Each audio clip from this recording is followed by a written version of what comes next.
and many blessings to you. We are back again with a new moon video. Today is the new moon in Scorpio. That is so exciting, so transcendental, so rise of the phoenix. And I feel a lot of changes happening within my own body. So I know that the collective is feeling some changes. I am going to check to make sure that y'all can hear me because I'm definitely at the ocean. And then I'll be right back.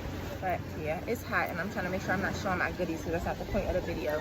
The point is the perspective. The point is the knowledge. The point is the new moon messages coming through for each element. And as always, if you feel called to send a love donation, Venmo out the country, so Cash App works best, but I'll still put both on the screen, knowing that if you send Venmo, I won't receive it. So yeah. If you feel called to donate, thank you always, and thank you and always. I think it only makes sense to start with the Scorpios for our new moon messages for each element. We're going by element. When it comes to Sagittarius season, my patrons will have more guidance and also more detailed guidance because on Patreon, I go by sign instead of by element. Doesn't take away their strength at all, but it is more specific, especially if you want to tap into different people in your life and not just you. Or say that your moon, rising, and sun just happen to all be in one element. You know, you can get more specific when you tap into the Patreon. So there's that. If you see me ever getting louder, it's because of the waves. All right. So let me greet my cards. There we are going to use the tarot cards and the oracle cards as support to receive the messages. So thank you. Peace and many blessings. I give thanks for the opportunity to receive and deliver divine insight. May whoever needs to come through for the validity and clarity of this reading so I can deliver and receive the messages, may they come through with ease for my highest and best good and for the highest and best good of humanity, okay? Thank you. I give thanks. May the truth continue to be revealed. May the truth continue to be revealed. So, what are some new moon messages for the water signs? Water signs being Cancer, Pisces, and Scorpio. Or Pisces, Cancer, and Scorpio, however you want to flip it. For the water signs.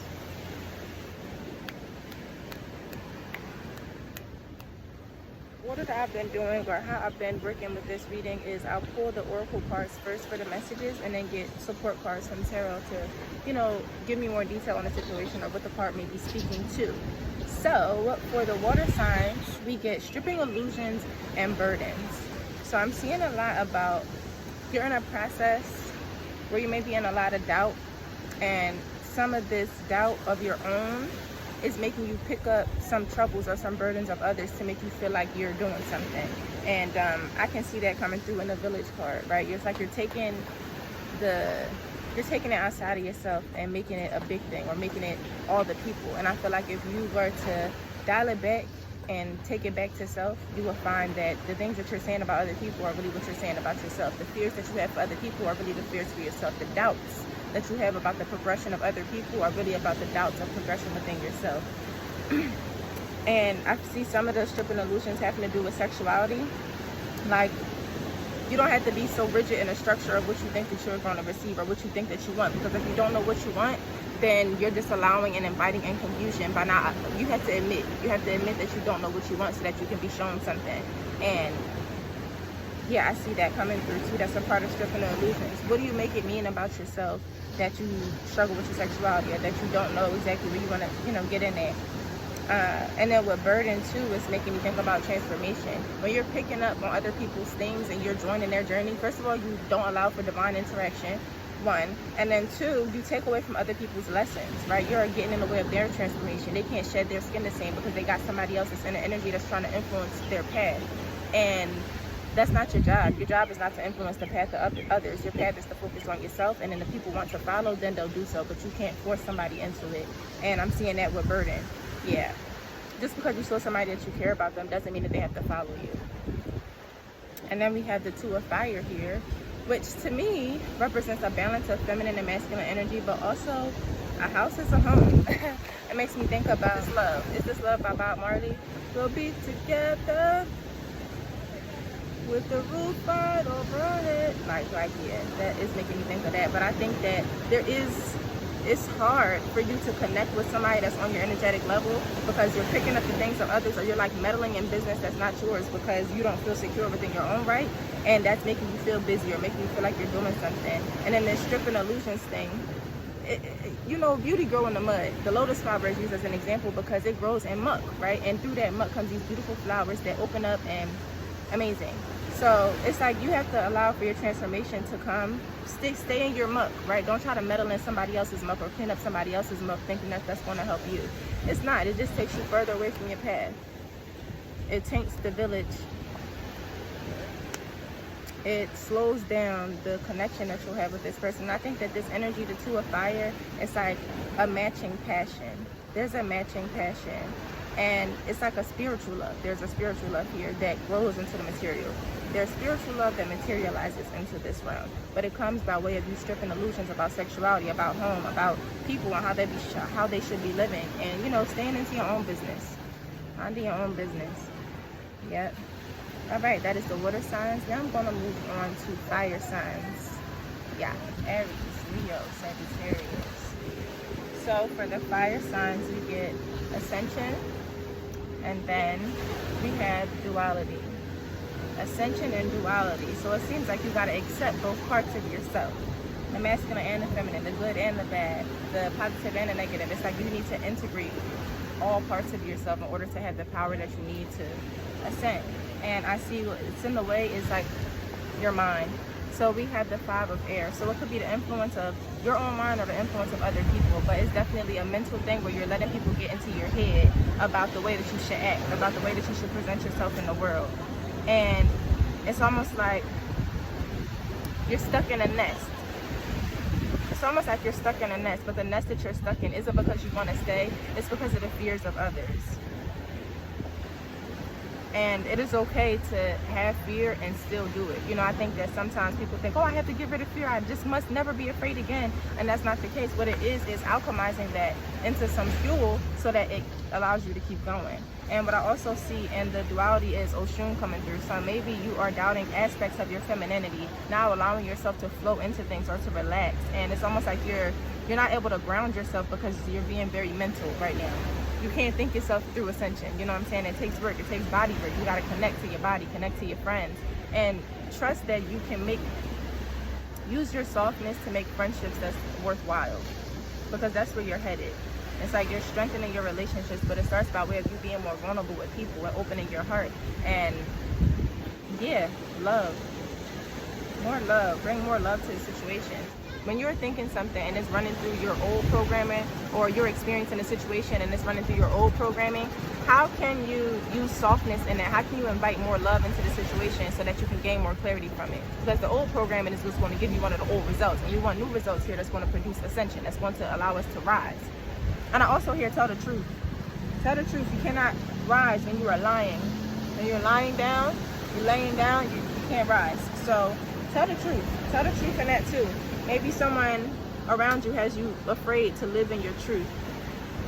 Someone around you has you afraid to live in your truth. It's like they're constantly watching, but you're breaking out of it. You're breaking out of it, but you want to use less masculinity in that breaking out and more femininity.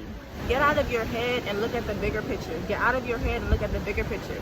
So say that you're in a situation, come back, view the situation from a sky level, and then see what you get there. See what you get from the sky level, instead of viewing yourself as all the emotions, viewing the person as all the emotions, viewing the job as all the emotions, the situation. Get out of the emotional and tap into what could be being taught here. What is the lesson here? Why did I attract this situation? Again, what am I supposed to learn from it?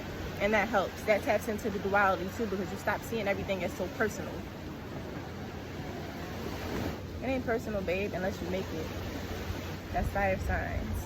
Now we're going to move on to Earth. Capricorn, Taurus, and Virgo. Capricorn, Taurus, and Virgo. For the earth signs, we get joy and we receive emotional release. And these two, I think, go hand in hand. It's like allow for more joy in your life. You have to allow for more joy in your life by way of allowing the emotions to flow. And it's easy to get stuck in the rigidity of an emotion. I see here we have the 7 of air. And I think when I hear 7, I think about the chakras, and it's almost like an imbalance or something that is dry. Something that is dry, we're still giving it our attention. and it's blocking the way of our joy, because it's like we want to go back and feed others, or we want to go back and help people that's in a dry land, and they don't want to help themselves, you know. But we can't allow that to take away our joy. And I think that a lot of the earth signs, we have this caring, nurturing energy where we want to take people with us.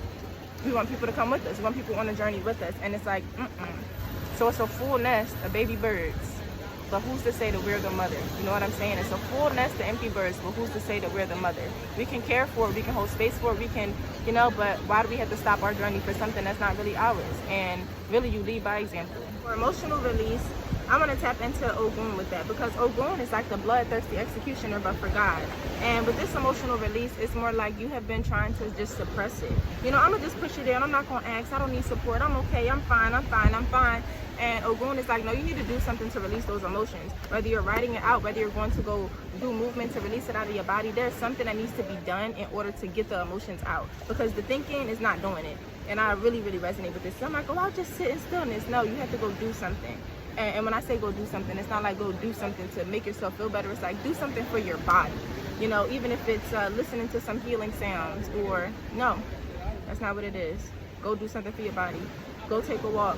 Go stretch. Go move around. Receive a service, that massage. You know, something that's moving energy within you. That's what that's calling for. And I think through this you receive more messages.